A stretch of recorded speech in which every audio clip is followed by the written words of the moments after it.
Okay, we are live, but we must take a second, let it breathe, get everybody in the room here, get it connected. Connection's important. Having those connections, you know what I'm saying? You never know. Got to have them. Social connections. And I think we're good. Welcome in, everybody, to the Mile High Huddle podcast. I'm your host, Chad Jensen, and with me is my fellow football priest. You know him, you love him, Zack Kelberman. Zack, we touched on this very briefly last night because it wasn't really the main subject of our show. And frankly, the news had busted like 10 minutes before we went live. So Yep. you and I hadn't had all the time we felt comfortable doing the research to really talk about it with confidence and not lead people astray. But Dre Greenlaw, whom the Broncos paid a significant sum, linebacker in free agency, everybody excited. He's injured. You had the story for us, officially covering it for us at milehighhuddle.com. Tell us what's going on. Yeah, it could have been a lot worse. NBC, somewhere on the West Coast, a 49ers outlet, reported that Greenlaw tore his quad and he would miss a substantial period of the 2025 season. Well, that was a little premature, a little erroneous, Chad, because he actually strained his quad and he's going to be back without question by training camp, according to the Denver Gazette's Chris Thomason. So all things considered, Chad, he was injured while working out. It could have been a season-ending or season-threatening injury, but he'll be back by training camp and for sure full go, barring a setback by week 1. Yeah, it makes you nervous. Like we talked about last night, I'm not going to go knee-jerking, panicking, but considering how much the injury thing is a part of his, the story and what he is, who he is as a player, it's concerning. Chris Thomason says it suffered a quadriceps injury during a workout, expected to miss a little bit of time. So, as Zack mentioned there, NBC Sports erroneously claiming he'd be sidelined for a substantial portion. So, local guys talking to him way off base on that. So that's the update on Dre Greenlaw. My big concern is how far does it really stretch into the offseason? We'll find out. Sam Bam, what's going on, big dog? Great to see you. Thank you for the super chat, my brother, helping us get started before we even got started. Dude, you're awesome. He says, "Hi guys. Well, the draft is come and gone. The Broncos took a lot of players I had never heard of. Join the club, dude. You weren't alone." I would say, Zack, before I finish reading his super chat, probably the class the Broncos drafted, I would say that, especially once you got past the first round, you're talking like 10% best case scenario of fans knew the names. None of them were the names commonly mocked. And most fans, they'll read a 7-round mock here and there, but they love the 3-round mocks. They'll read them. So yeah, you weren't alone in that, big dog. He says, "I guess the Broncos like Audric Estime and Jaleel McLaughlin, since they didn't draft or sign another running back other than Harvey. Regardless, go Broncos." They did invite a young veteran running back to come compete. Zack, you had the story for us, and then we'll kind of get to the crux of what Sam's talking about. But former Bengals running back, who's that, and when's he showing up? Yeah, his name is Chris Evans, and no, not Captain America. This is a former Bengals running back. He's a 2021 6th-round pick. He played in 34 games for the Bengals. He had 38 touches, 277 yards from scrimmage, and 3 total touchdowns. He missed all of last season with a ruptured patella tendon. But he played at Michigan. He was a 4-year contributor there. He ran a 4.5 140 at his pro day. He had a 40.5-inch vertical jump, and someone that you can maybe, if he signed, Chad, he would join a room that's full of incumbents and also second-round rookie RJ Harvey. Indeed. Sam Bam, we're going to be talking a lot more about the running back position, so hang tight on that.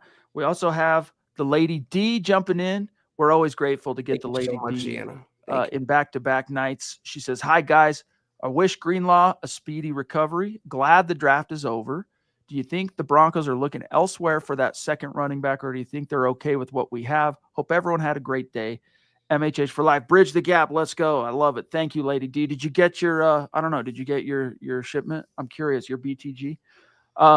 So this, Zack, we're hitting the same bucket with Sam here, talking about how do the Broncos feel about the running back room as it stands. And Scott, I don't know how hard it would be to pull up that video where Peyton's talking about Estime and like the lay of the land. I think you uploaded it to both. Either way, I can find the quote here in a minute. But Zach, it seems like they were a lot more comfortable with Audric Estime. Really, here it is. Scott's got it for us. Well, I think the latter is part of the draft process. I think oftentimes you can't unfold or say, hey, we just took 2 receivers, but man, another one appeared and we felt value in the pick. But I would say to the first part of the question, and we're talking about some of our younger players, man, year one, they get exposed to what we're doing. We'll see growth in year 2. We're excited to see that with these guys, and that's whether it's Blake, Audric, Tyler Bidet. Meaning, I think a lot of times there's this perception, a player was drafted. This list can vary, and now we understand there's a need element, and we always pay attention to that. All right, so there you have it. More just kind of bloviations, really. But the takeaway there, Zach, is look, keep your expectations in check relative to these young players. Audric Estime was a rookie last year. We didn't expect the world from him. Even Jaleel McLaughlin was second-year player with an increased role in year 2. Blake Watson was an undrafted rookie. Tyler Bidet was, very young player, and they're still absorbing and assimilating into the offense. But the bigger expectation for growth and evolution, Zach, for those players is year 2, or at least in this case, 2025. When they say when someone tells you who they are, believe them. And this is the same principle applying to Sean Payton. He has told us where he's wanted to go throughout the draft process, but we brushed it off and dismissed it, Chad, as coach speak or a deviation or, him being a double agent in terms of the Broncos' plans. But he's been consistently high on the Broncos receivers. He's been consistently high on the Broncos running backs. And right before the draft, it was a little under the radar, but I think it was Luca Evans of the Denver Post reported that per a source, the Broncos are still very high on Audric Estime, and they want to see what he can do as the early down potential starter. And I think in tandem now with Harvey, they have their duo. The Ronk checking in with some stars on Facebook. Love it, buddy. Great to see you. Says, good evening, Chad and Zach on the MHH podcast. Go Bo Broncos. Thank you, pal. Much love and respect. We also have Taylor Christensen checking in. Great to see you tonight. Thank you for the super chat, Big Dog. He says, Greenlaw needs to take it easy. We need him in September. That's true. But you also need him to know the scheme and having some experience, a little bit of experience in it. I would like him to be available for training camp and not play all that much, if at all, in preseason, to be frank. But I get you. The Papa Bear checking in also, Zach. David McElrath saying, good evening, Broncos country. Right back at you, brother. Great to see you tonight. But how do you feel about Greenlaw taking it easy and maybe not that Taylor's asserting here, skip everything, see you September, but what's your expectation for his timeline or in a perfect world, more like?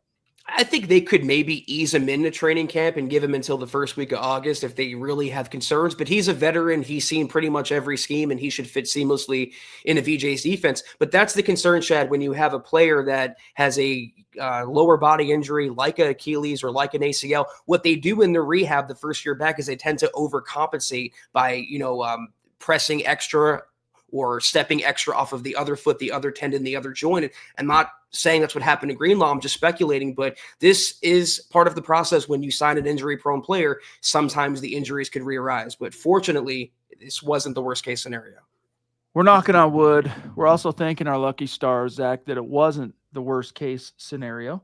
But, it's something to monitor with Greenlaw. It's something to at least be prepared for in the case of Talanoa Hufanga, the safety, which is another reason why the Jahdae Barham pick, Zach, it could turn out paying real dividends. Even if Hufanga stays ultimately healthy, we know it's going to pay dividends. But what if something happens? I mean, he could be your ideal guy to step in. What would you rather have if something ever happened to Hufanga? Would you rather it be Surtain, Jones lock, or would you rather it be certain and Jaquan McMillan's on the field? Or in other words, which guy would you rather not have on the field, PJ Locke or Jaquan McMillan? And either way, that's where you can put Jahdae Barron. That's the beauty of him, Chad, is that he's an upgrade over everyone, over Riley Moss, over McMillan, over PJ Locke. And it's why I've kind of settled down, and I think some Broncos fans have as well. On the first-round pick, they still got a very blue-chip prospect, a guy they didn't consider would be there on their draft board, and he's going to help out the defense and make him truly elite. Shiloh jumping in to say, Chad, Jake Brenningstool, the Clemson tight end, to KC as an undrafted free agent. Are you okay? Yeah, dude, I'll make it. You know, I'll get by. Let not your heart be troubled. But I do like him. Obviously, undrafted. It'll be interesting to see what kind of opportunity awaits him in KC. They are going to need eventually a successor to Travis Kelce, not to put him on that level, obviously. I'm just saying there could be long-term opportunity there if he's able to, Zach, capitalize on his opportunities or his chances. It's tough because the AFC West teams landed a lot of players that I wanted. I mean, not even including Trey Henderson going to New England, but you had Brashard Smith going to the Chiefs. You had Genty going to the Raiders. You had Omarion Hampton going to the Chargers and forming a tandem with Najee Harris out there. So I think I saw something, I think it was Brett Coleman who said 4 of his 6 favorite draft classes were in the AFC West. I think everyone did a pretty good job. Guys, lots more to get to. First, really quick, we got to tell you about how the great rewards hunt is on. Join the adventure with DraftKings Casino. For fun seekers, follow the trail to huge jackpots, 3 weekly bonuses, and exclusive games. But the excitement is only getting started. New players sign up with code MileHighPod and wager a minimum of $5, and you can receive up to 500 casino spins on a featured game. Only on the most rewarding place to play, DraftKings Casino. Using our code again, MileHighPod. That's right. The crown is yours. Gambling problem, call 1-800-GAMBLER. In Connecticut, help is available for problem gambling. Call 888-789-7777 or visit ccpg.org. Please play responsibly. 21 plus. Physically present in Michigan, New Jersey, Pennsylvania, West Virginia only. Void in Connecticut and Ontario. Eligibility restrictions apply. New customers only. Non-withdrawable. Casino spins valid for featured game only and expire in 168 hours. See terms at casino.draftkings.com/promos. Ends 5/4/25 at 11:59 p.m. Eastern. All right. I want to grab this here from George Fox jumping in on Facebook saying, guys, what's your opinion on the 15 other guys? We're going to look at the 15 college free agents Broncos signed after the draft. MHH for life. Hit the thumbs up. Thank you for that reminder, Big Dog. We always appreciate it. So I don't know. There's a couple here that are interesting that I'll go through real quick, Zach, that Eric finally this morning wrote up some insight and analysis on these guys. And the first one here is from a roster perspective. Trickle loves this guy's outlook. Clay Webb, he's one of 3 undrafted free agents the Broncos signed who had a draftable grade. So Clay Webb, interior offensive lineman, Jacksonville State. I guess there was some kind of lawsuit that's unresolved around him that caused him to fall. But according to Eric, I don't know much about him, so I'm going to read what Eric wrote about this kid.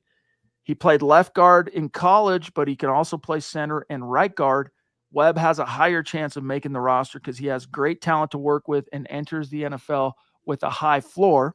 The other interesting guys relative to like outlook in terms of their odds of making it and fit and the opportunity that's really present to him. Now, any one of these players can flip that on its ear.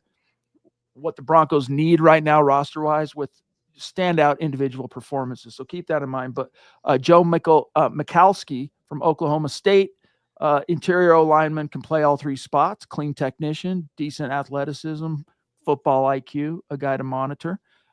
Courtney Jackson, wide receiver, Arkansas State, decent chances as a college free agent. He's got kick return ability. So he's explosive as a receiver, got significant experience there. At some point, the Broncos might want to not risk Marvin Mims Jr. as much in the kick return game because they did make some changes again to the kickoff rules and keep him more as a punt guy. That's where Courtney Jackson could potentially fit in. Johnny Walker, the rush linebacker guy, not a great outlook because now, Zach, the Broncos are utterly stacked at outside linebacker after they also drafted Q Robinson. Kendall Bowler, not so good of outlook. Marcus Cox, though, once again, the common theme, interior O-line. This guy's a tackle from Kentucky, but looks like they're planning on moving him to guard for the NFL because of his measurements, strength, etc. Let's see. Jerwan Newton, solid chance, but 5'11", 194, and yet he only ran a 4.6 second 40. So he's going to have to really shine to disabuse the Broncos of that. The massive nose tackle from Tennessee Martin, Christian Dow. Trickle doesn't love his roster outlook for whatever it's worth, but he is a bona fide nose tackle guy. We'll see. And then this guy right here, Zach, is the one I like the most of them all, Xavier Truss. I'll just read this part and then I'm going to serve it back to you. Truss is a versatile offensive lineman who can play tackle or guard and on either the left or right side. That versatility led many to expect he'd hear his name called in the draft, but it didn't happen. So he's tall, though, for a guard, 6'7", Zach.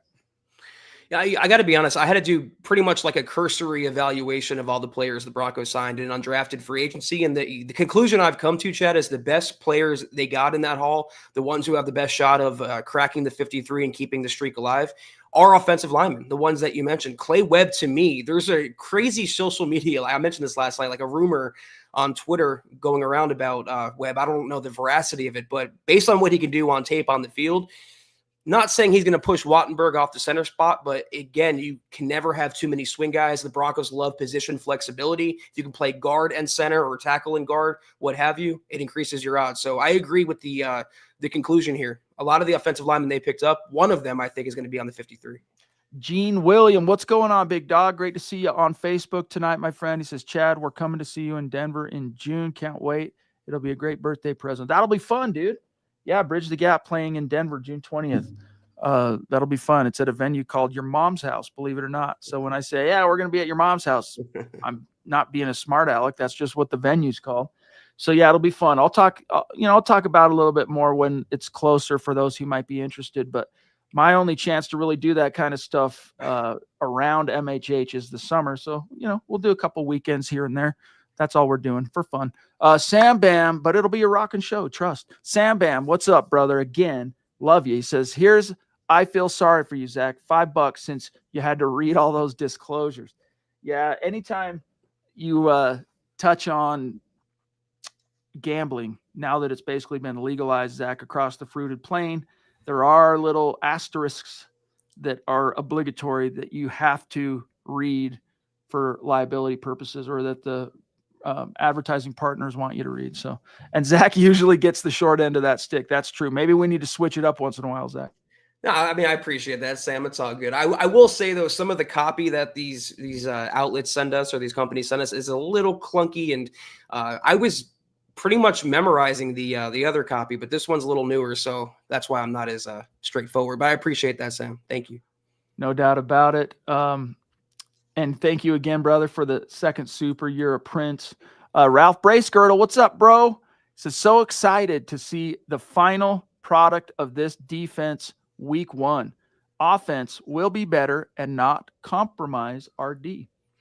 I didn't really feel like there was that much of a, I mean, I'm not blind. Obviously, there were plenty of instances, but I feel like last year, Zach, was the closest thing we saw to offensive, defensive counterbalance equilibrium since the Peyton Manning years, and it's going to only improve. Last year, the defense finished as a top 10 unit, and inexplicably, with a rookie quarterback and an offensive skill position arsenal that the NFL scoffed at before the season started, the Broncos still finished top 15 on offense. So, yeah, they added some pieces on both sides, man. They should take steps forward. Plus, just the experience of having played together, knowing the system for that much longer, having a year under their belt with Bo Nix. Yeah, I mean, I think they recognized how they lost to Buffalo after making the playoffs and finally squeaking in. They got ran over. They got picked apart by Josh Allen, the Bills' offense. So how they rectified that, Chad? They went out and re-signed DJ Jones. They drafted Barron in the first round. You brought in Hufanga. I mean, you did a lot, and Dre Greenlaw as well to help stop the run. You did a lot to combat those two issues, and that was basically it. They were so rock solid the whole season, the Broncos defense was, Chad, up until Riley Moss got hurt. Then the wheels came off. But fortunately, like you said, the offense and Bo Nix were good enough to kind of compensate and keep them in the game. Exactly. Yeah, dude. That's one of the things people sleep on still, I think, a little bit, is when Riley Moss went down, it's like it's easy now in the wake of Jahdae Barron getting drafted to go, yeah, this is all about Riley Moss. They're not happy with Moss. He can't stay healthy. The can't stay healthy aspect is unfortunately part of the equation, no doubt about it. But Broncos love Riley Moss. You're not going to see Riley Moss hit the bench by virtue of how that defense performed. Those 4 weeks he was gone, yeah, they love themselves some Riley Moss. Took him a long time to kind of acclimate. In fact, even when he returned, Zach, I don't think they recovered. And a big reason for that was he himself, I don't think, when he returned, I don't think he's 100%. He was, I still remember it in that Bengals game, tough matchup against T. Higgins one-on-one, but he was not fully, gated, Chad. He was walking with a little bit of a limp out there, and you could tell the knee was still bothering him. So he got picked apart, and I think the Broncos maybe overcorrected a little bit based on that game and the Chargers game before that. That's right. Okay, Jimmy, coming to see you in Denver for my friend's birthday in June. That will be awesome, bro. How do you guys know about that, by the way? I haven't talked about it on the show. I'm curious where you're seeing the Bridge the Gap tour dates. I bet it's from Spotify or something, right? It's probably listed there. I don't know. Cody Dub, what's going on, big dog? Great to see you. Says, I don't think people realize Barron isn't just a mid-tier pick. He was the number one DB in college and can play any DB position at a high level. Yeah, I mean, I would argue, I'm not, throw it out there, Zach, for the sake of argument, that obviously he won the Jim Thorpe Award, which is presented to the nation's best DB. I would argue he's as good, if not better, than Travis Hunter. And the big reason Travis Hunter became the Travis Hunter thing and the Heisman and how high he went in the draft was just how also awesome he is on the other side of the ball. Like, it's such a freak of nature thing. Once every 25, 30 years, a guy like that, it's more about just the overall, what he brings to the table. When you boil it down to the brass tacks of positional expertise, Zach, and DB, Barron, make an argument. Where does Hunter excel over Barron and vice versa? And I wouldn't say he's a mid-tier pick. If there's anything mid about Barron, it's simply, Zach, that he wasn't what fans expected. He is a great player. He is a phenomenal player. And when you fast forward 6 months from now, those of you who still might have some misgivings or a little bit of disappointment that the Broncos didn't take like Omarion Hampton or something at pick 20, you're not even going to be thinking about that anymore. Trust, you're going to be stoked on Barron. I'll say they had no realistic possibility in their minds that Barron would still be on the board at 20. So when he fell there, I hearkened back and I finally pulled up the quote, Chad, so I don't butcher it again. This is what Sean Payton said in the pre-draft press conference. He goes, let's not bypass the crystal for a blender if we need a blender. And we didn't know at the time that the blender was a defensive back or a do-it-all Swiss Army knife in the secondary. But again, he told us in the lead up to the draft for weeks where he was going to go. They were always going to stick to their board and take the BPA there. Scott, as you guys know, spends a lot of time on draft prospects, draft expert, and a guy that comes from his background in recruiting and all that. Like, he sees them start from all the way back to high school and follows them through college to the pros. He had Barron. He viewed Barron as like a top 13 pick in April. So Broncos got great value at 20. Victor, what's going on, big dog? Great to see you. Thank you for the super. He says, hey, fellas, I hope Broncos country is doing well. I'm getting a good feeling about Pat Bryant. I feel a good sleeper in our future. Great coverage, by the way, through the draft. Go Bo Broncos, MHH for life. Yeah, dude, credit to those guys. I mean, I just hung out for the most part, Zach, in the green room. Let those guys do all the freaking talking. Man, it was a lot of talking. I mean, I don't know, 12 hours or something. Jimmy, I believe our most underrated pick of the draft was our wide receiver. I think he's going to be very good. we're going to be shocked. So on the subject of Pat Bryant, two questions, two comments, so to speak, including Victor. Zack, how are you feeling about Pat Bryant, the 3rd-round pick out of Illinois? I mean, there's no doubt. I think maybe there's a little doubt, but the Broncos reached a little bit for Pat Bryant. They could have waited another round or traded down and still gotten him. But like I said, they stuck to their board, and not just in round 1, but every round after that. He was obviously higher than other receivers, and we didn't see it coming, but it doesn't mean he's not going to be a good player. And it might not mean, Sean Payton talked about Michael Thomas comps for Pat Bryant. He might not reach that stratosphere, but he could be at least at floor a Tim Patrick clone. And I talked about it last night, Chad, what the Broncos were lacking. And I think they missed those sure hands of Tim Patrick. We saw drop issues with Cortland Sutton, Troy Franklin, Mims, pretty much everyone. And they wanted to correct that. And what better way than getting someone that fits right into the same pair of shoes? By the way, Oliver on Instagram, we're going to get your question here in just a few minutes. So hang tight with us, big dog.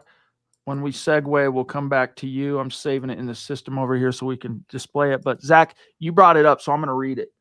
A few parts here. This is what Sean Payton said about Pat Bryant and how he'll fit into the offense. Quote, early on, they come in and they compete in the rotation. We always talk about who does he remind you of, and we try to find comps. There were so many things about his game that remind me of Michael Thomas, the slant god. With respect to Mike, who he became, I mean, holy cow. I don't ever want to put that pressure on a rookie like that. We're just talking about traits. But what are the traits, according to Payton? Really explosive off the line of scrimmage, very competitive, very tough. And so, Zack, it's not a guy that measurables, the underwear Olympics, the athletic testing. It's not so much that's really going to blow you away. It's what he is as an actual football player. When the pads go on and it's time to display your craft and command of what you do, Pat Bryant's one of those guys that rises to the surface. Is he as fast as some of the others in a straight line? No, but he's got arguably the most reliable hands in this class, which is another common theme that we've seen the Sean Payton era Broncos covet. Look at Devon Vele last year, unbelievable reliability. Also a guy that is just simply a playmaker. He makes the chains move. Something like 50 some odd percent, I'll have to pull it up, but a ridiculous number of his receptions, Zack, resulted in either a first down or a touchdown. And he's one of the top 2 or 3 blocking wide receivers in the class. So then you look at his actual footprint, his height, weight, all that, 6'2", north of 6'2" by a little bit, and the body type, that's the kind of thing Sean Payton covets. It makes an impression. And if you add all those other aspects to it, plus the leadership component, he was a team captain. Yeah, Broncos are stoked. And everything you described, it sounds a little bit like Tim Patrick, sounds a little bit like Michael Thomas. And if the Broncos could get any sort of production or reliability from one of those two players, if he can meet that standard, he's going to bring a lot of, like you said, reliability to the Broncos offense and safety for Bo Nix. It's not just a tight end that could be a safety blanket. It could be a veteran, willing blocker along the edge, a reliable target over the middle, and help him out there.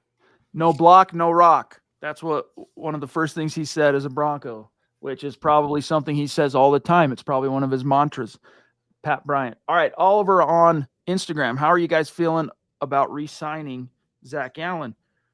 Well, Zack, we haven't talked too much about that because we've been so consumed with the draft, but the Broncos did bring in Savion Jones in the 3rd round, trading up to get him.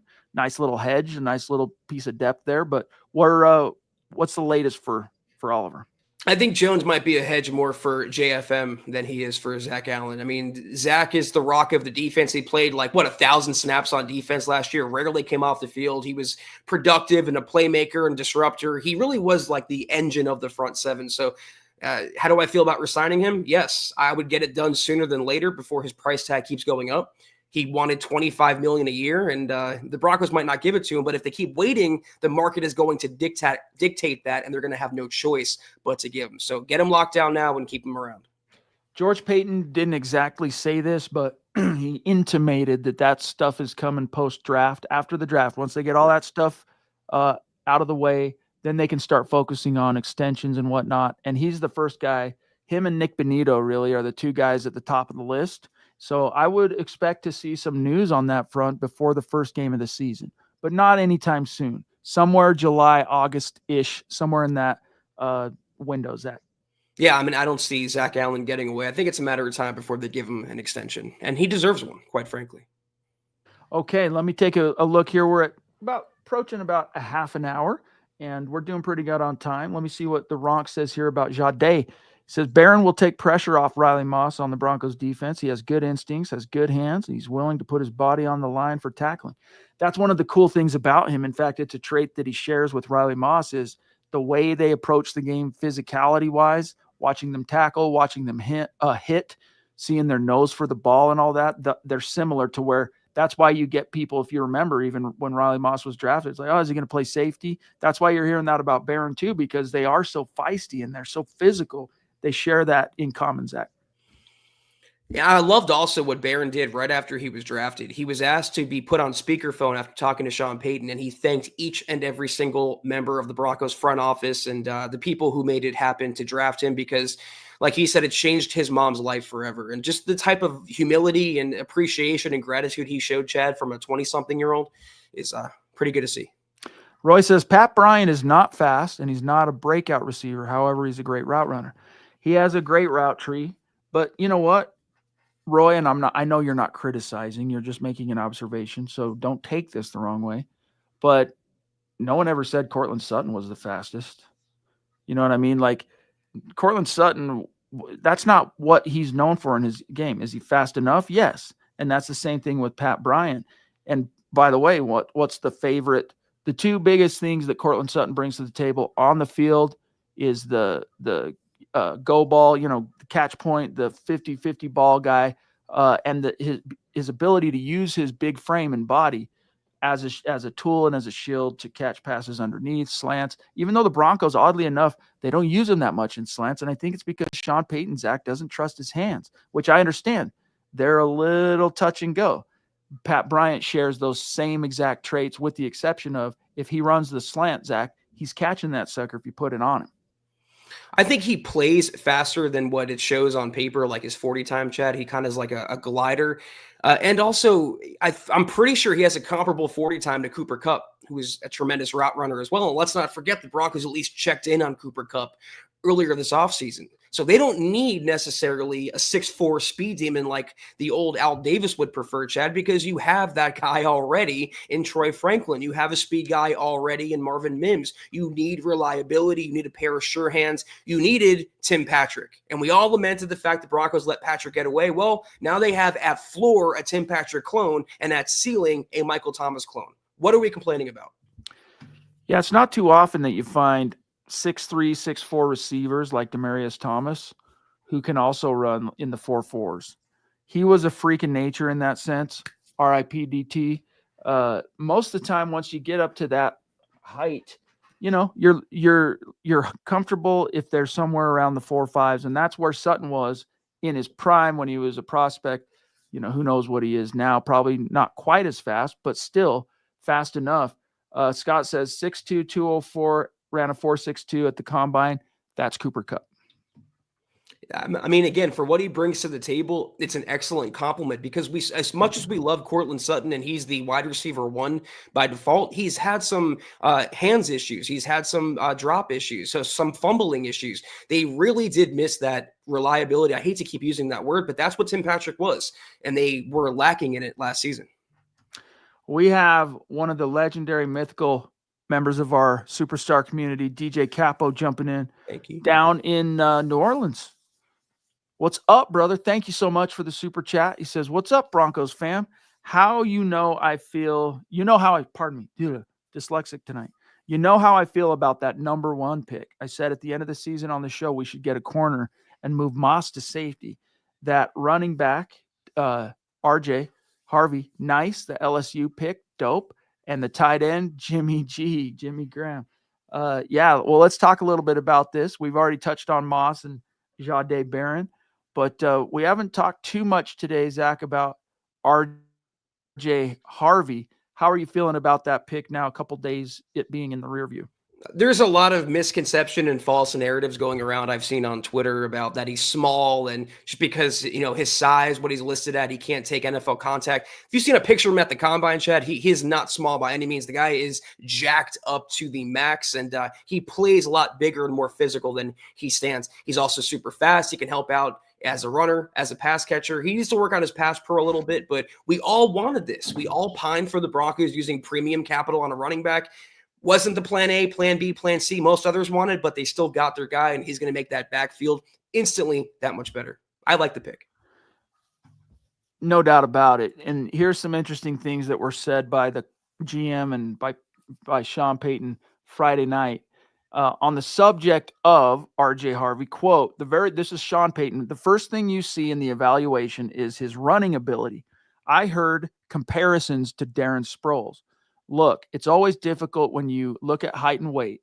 When you look at the running skill set, it was wow. And explosive runs, all those things. Remember, RJ Harvey, not Ashton Genty, not Omarion Hampton, not Trey Henderson, not Caleb Johnson, not Dylan Sampson. RJ Harvey led the entire FBS in explosive runs of 10 or more yards last season. RJ Harvey. And he goes on to say, then you begin to study the passing game stuff, and he's got soft hands, does a lot of those things well. You could see that maybe more in his pro day than you do on film just because of the UCF offense. Now, another thing, I thought this was interesting, Zach, that George Payton said about him is, let me find it. Hold on real quick. Yeah, here we go. Quote, this is from George Payton. Quote, Harvey just ran the normal route tree at his pro day at the combine, and you can see it. His ability to get in and out, his ability to catch. You can see his instincts. The pass game, he had a lot of big plays in the pass game. You just don't see all the routes, and you can see those at the pro day. And we think he can keep going like this, and really in pass protection, which is a big concern. You've heard Nick, you've heard Eric, you've heard a lot of guys here at MHH assert that as a concern. The pass protection, he can improve as well, like all these college runners. And then last thing, Zach, I want to read here from Payton. Quote, because they traded back twice in the second round before they drafted Harvey. So there's the chance they rolled the dice in both instances. They might lose him, but it worked out. They didn't. They got him. But here's what he said, quote, we didn't want to lose Harvey, obviously, but we felt like moving back would set the tone for the day, would give us flexibility to do what we want to do for the day, and it did. Harvey was kind of our pet cat. What does that mean? Our pet cat, Zach, throughout the process. His running style, he's dynamic, really good vision, really good instincts, really good contact balance, highly explosive. We thought maybe he had the best vision in the draft, and then he talks about the 10-plus runs, etc. But, Zach, what do you make of he was our pet cat through the process? I just think it means that someone, at least on film, that they were comfortable with, that checked all the boxes, that feels that could be, seamlessly integrated into the scheme. It's almost like the apple of their eye, another way to put it. That's how I'm interpreting it, Chad. Exactly. But I think it's fairly obvious that the Broncos wanted Trey Henderson, and when Henderson went to New England a few picks before, they pivoted to plan B, and plan B was Harvey, not Caleb Johnson, surprisingly. And it's easy to see why with what Harvey brings to the table. And one thing, the revelation for me, we talked about it earlier with Estime. Sean Payton is way higher on Estime than we all thought going into the draft. And I think his plan is to model what Detroit has, Chad, and David Montgomery and Jahmyr Gibbs, the Thunder and Lightning, meet RJ Harvey and Audric Estime. And dude, Estime could still be that. They kind of went away from him in the last couple of games, including playoffs, but that when the games get important, man, you don't want to risk at all anybody putting the ball on the ground. So as long as he can continue to hold on to that rock and improving his ball security, Estime could end up factoring in much more heavily than fans think or have thought. Thank you, Scott. We got Zeus McPeak in the house, the very first face that was etched in the MHH Superstar Mount Rushmore is this man right here. He is a living legend in these parts. Zeus McPeak, love you, big dog. He says, hi, all. How are we feeling about our draft? I'm feeling good. I honestly am. And it is slightly, comforting, gratifying, Zach, that the more time that passes from the draft, the more fans are starting to kind of, and not everybody was freaking out. Don't get me wrong. But those who were like, oh, man, our draft sucked. I didn't know any of the names that we picked. This is bogus. We could have drafted this guy. Those takes are starting to kind of matriculate and evolve and develop into, okay, let me learn more about these guys and how they fit. Hearing and reading what Sean Payton said about them, going and watching some of their tape on YouTube, George Payton's comments, and fans are starting to go, okay, now I can, assume the posture of Zack in Payton I trust. Yeah, I think there's a lot of cliff jumping that's very premature going on right now, Stu. And thank you so much for popping in here and interacting with us. Always good to see a legend like yourself. But if you look at the history, just under George Payton going back to 21, and then with Sean Payton was hired in 23, Chad, they said that they should take Fields over PS2.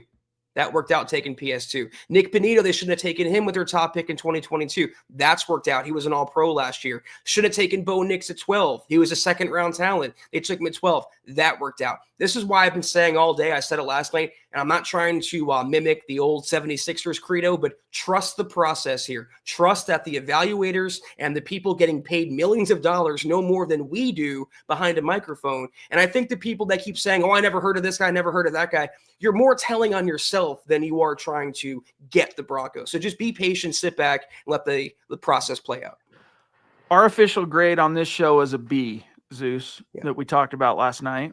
And the only reason it's not an A is in the case of Harvey and Bryant, it's still more than a passing grade. It's just that I think you probably could have got both those guys one round after you got them, which means that you could have taken a different guy too in the second round instead of Harvey. But that's, to me, that's all subtitled to this is who Sean Payton and George Payton, this was their pet cat, as George Payton said. This was the apple of their eye. This was their Bo Nix of the running back group this year. And, it's kind of ironic, Zack, how, and George, I'm going to grab you right next here, but it's kind of ironic how, Zack, all of the tropes coming out of the 2024 draft for fans was about reading how much the Broncos reached on Bo Nix. And now that's all they're hearing about, how they reached on Harvey and they reached on Bryant. So in the same way that maybe you had a little misgivings and you maybe a little anxiety on, wow, did they reach? Bury it, because obviously Bo Nix was the right guy for Sean Payton, regardless of whether he was the number 12 overall pick, higher or lower. That was Sean Payton's guy. Harvey's his guy this year. Bryant's his guy this year. Trust that. Exactly. I mean, everyone was saying that Bo Nix was not a first-round talent. Sean Payton would be making a mistake by drafting him at 12. And what did Sean Payton do, Chad? He stuck up. I'm not going to do it, but 2 middle fingers, right, to all those mocksters and all the people condemning him. And it's just crazy to me. He just landed and handpicked a franchise quarterback. That gamble paid off. He looks like the hero. We're not going to trust him now with a running back. We're not going to trust him now with a wide receiver. Come on, let's have a little perspective and think logically and not emotionally. All right, George says, to me, guys, Harvey runs a lot like Terrell Davis. One cut, then downhill, Broncos for life, MHAs for life. Yeah, I don't know. Davis was a one-of-a-kind Hall of Famer, but, honestly, I'm just excited to see how he can raise the floor of this offense. And I think he will, man. I think RJ Harvey gives the Broncos a reliable playmaker at running back. Hey, let Estime be your battering ram. Let Estime pick up the tough yards on 3rd and short, goal line if you need him to, whatever. Harvey will do pretty much the rest and keep Jalil as your occasional change of pace guy. And then you keep Blake Watson, you keep Tyler Bidet. They're your backup plan. It quite literally cannot get any worse than it was last season for the Broncos backfield, Chad. When you have Marvin Mims taking legit running back carries, when you're calling up undrafted free agents and giving them starting opportunities, it quite literally cannot get worse. So that's why I'm not poo-pooing the pick. They still got a premium running back who's going to, like you said, at the very minimum, raise the floor of the room and probably the ceiling too. Exactly. Like Leadhead saying, remember, guys, same characters were spitting mad over Bo. They're spitting mad about Miners, who is an all-pro now. So not only is it Zack trusts Sean Payton, but honestly, guys, this was George Payton's 21, 22, 20. This was his 5th draft as Broncos GM. And I would say, you could go back, not that John Elway had a legendary draft record per se, but he was on the brink of that his first few drafts before things kind of got away from him down the stretch of his tenure as a GM. But in comparison to Elway is all I'm getting at. Look at what George Paton, how he's restocked the shelves. You look at the majority of the key cornerstone players on this roster, Zach, they're drafted by George Paton and or Sean Payton. I mean, even the two actual cornerstone players, Pat Surtain and Bo Nix, both George Paton draft picks. So George Paton deserves some faith and trust as well. And, everyone's fan favorite before he left and before he got hurt, Javonte Williams. Didn't they trade up in the second round in 21 for him, Chad? They also traded up, I'm pretty sure, for Marvin Mims in the second round to acquire him. Those are two of, key contributors for the Broncos. Mims now still is. So, again, trust that George Paton knows what he's doing. Trust that Sean Payton knows what he's doing. They got their guys, and I'll let them go to work. Yeah, and honestly, guys, Javonte was on pace to look like more than a massive hit in the draft before that injury. Yep. I mean, as the number 2 guy, as a rookie, he eclipsed 900 yards rushing and was on just about every week. He was on the angry run segments. I mean, he was lighting up the NFL more than 1,000 yards from scrimmage as a rookie. Disaster strikes, whatever it was, Zach, 3-4 games in year 2, and he just never was the same player. And yet, even though that's the case, he came back in his 3rd year after the injury, Zach, and answered the bell for the Broncos. He was the main guy the last 2 years before his contract expired. And George Paton let us know at the Combine, by the way, they weren't convinced that he's done recovering. Like, they still think he could get better and recover and get closer to that player he was with the knee pre-injury. These are how fickle fans can be, though. Didn't they also trade up for Riley Moss in his draft? I could be mistaken. Maybe not. Maybe. No, keep talking. I'm going to remind myself. During that pick. But a lot of the guys that I've already mentioned, and I'm probably forgetting, that the Broncos under George and Sean Payton have made a move up for or a trade for or stood pat for, they've worked out in the past, Chad. So again, trust the process. Broncos traded up to select Riley Moss in the 3rd round 2 years ago, for what it's worth. The Ronk says Nick Kendall had Savion Jones as one of his favorite players in the draft. He hit that NFL draft pick of Jones despite being drafted in the 3rd round. Yeah. He's going to be a fun player to watch, man. Interior guy. Might take him a little time to get up to speed, but he could still be a year 1 contributor, even on a defensive line that is pretty stacked. They got to get better against the run, though. That's the one thing about this defense. They got to get better against the run. JC Bear, what's up, dude? Thank you for the super chat. And by the way, guys, we're at about 47 minutes. So consider this kind of your 2-minute warning. Any burning questions, supers, get them in the chat now. We'll get to it for sure. But Jay says, I feel like Peyton picked Harvey to be the Sproles role, Pat Bryant to be his Michael Thomas, and Loner. Is that how it is? Is that what it is? Loner? No clue. Another pronunciation issue on the podcast. I'm going to have to Google it, but to be his Jimmy Graham. I think Harvey there's a lot more to him than the Sproles role. I think he's going to be more of an amalgamation of Sproles meets Kamara. That's more like, I think he's built a little bit more than Sproles. I think he'll be able to carry a little bit more of a load, not calling him a bell cow, but neither is Alvin Kamara, guys. Right. He's a 40-50% touch share guy. That's the thing I think a lot of us were forgetting, either intentionally or not, is that Sean Payton never really coveted a true 3-down running back. He's always liked committees. He's always liked riding the hot hand and having multiple running backs to choose from. And again, with how much he reveres what Dan Campbell's done in Detroit with the 2 running back system, that's what it's going to be. It's going to be Audric Estime and RJ Harvey splitting carries in the timeshare. No doubt. And he's got a legacy to live up to, not only the Sean Payton drafted running back legacy, which is considerable, but also the Bronco running back legacy, drafted especially in the 2nd round. There have been some interesting 2nd round guys over the years.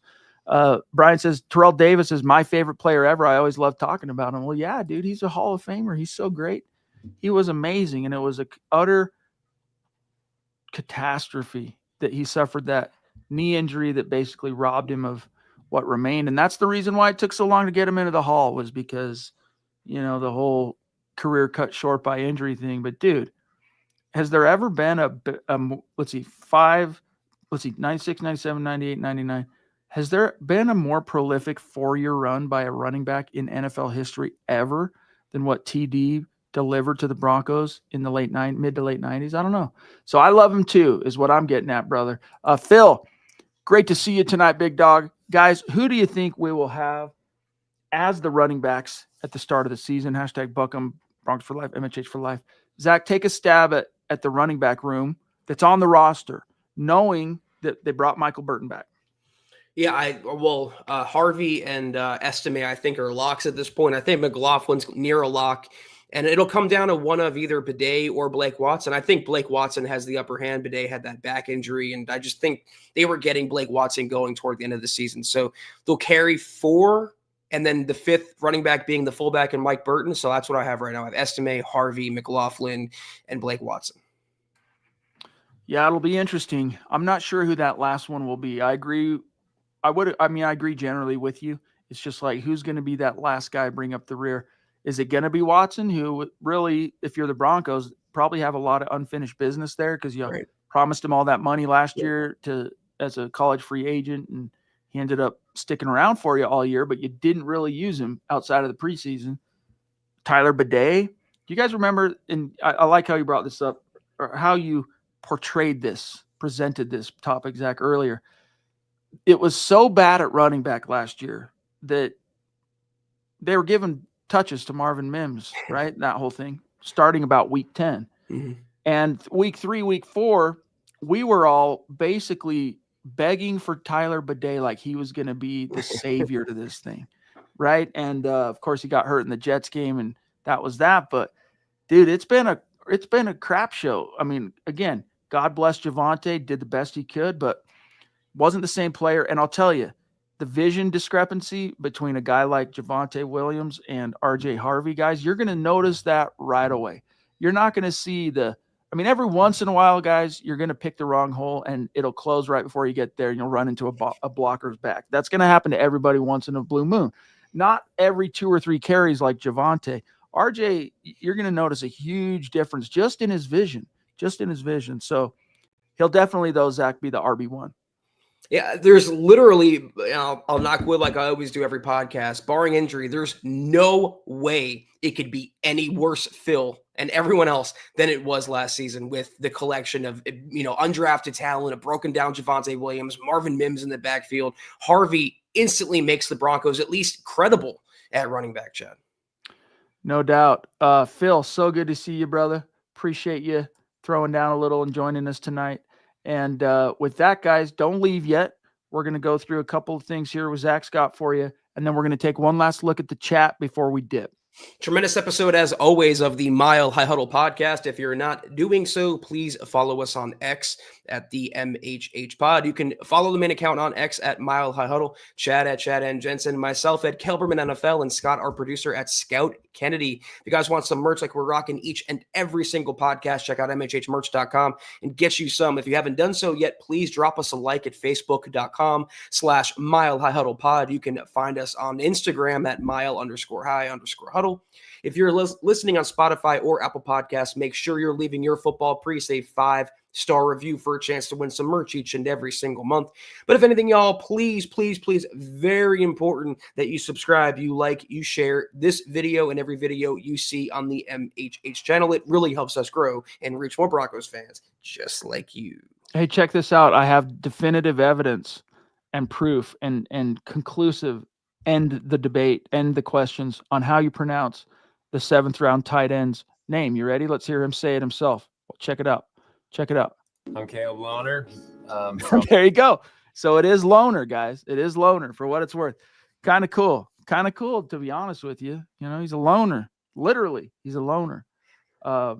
We got hold on, what's Scott saying? No. Hold on. Check it out. Let me start it over. Let me start it over. Let me crank it. Scott's dubious now. He thinks he said Loner. Let's check it out. Okay, ready? Watch his lips. I'm Caleb Loner. Says Loner. Yeah. That's your new Broncos tight end gang. Stoked. Interesting player, though, Chad. He was a former Yeah. basketball player, skyscraping guy. He's 6'7" or 6'8", no matter, depending on where he's listed at. He started playing football last season. He had 4 catches for Utah. All 4 went for touchdowns. So if anything, throw the ball up in the red zone and see what happens. Yeah, in fact, that video I just pulled up is him talking about, it's a feature on Baylor basketball when he was at Baylor before he went to Utah to really finish chasing his true dream of playing football. So anyway, Caleb Lohner, it's going to be fun seeing how he develops. But guys, a special shout out and a mile high salute to the great Super Chat superstars and supporters tonight, helping us keep the lights on. And of course, we appreciate each and every one of you within the sound of our voice and appreciate you joining us tonight. But special shouts to the Lady D, Deanna Hendry, the Ronk, Taylor Christensen, David McElrath, the Papa Bear, Shiloh Heesh, George Fox, Gene William. See you in Denver, big dog. Sam Bam. Where'd he go? Sam Bam. Ralph Bracegirdle, Cody Dubb, Victor Espinoza, Jimmy Thielen, DJ Capo, Zeus McPeak. I think I already said George Fox. Yeah, George Fox, of course. JC Bear or Jace Bear, and Phil McLaughlin. Much love and respect, guys. Can't wait to see you again on Thursday night. Tomorrow, you got a little bit of building the Broncos. Tuesday night, Wednesday morning, some Broncos for breakfast, followed by Mile High Insiders, and then Zach and I will be back. Gene, thanks, bro, for the stars, my friend. Have a great night yourself, big dog. Appreciate the support. Thank you, Gene. Thank you, everyone who watched and contributed with us tonight. Have a great rest of your Monday. Great start to your week. We'll see you Thursday night. Take care. And as always, go Broncos.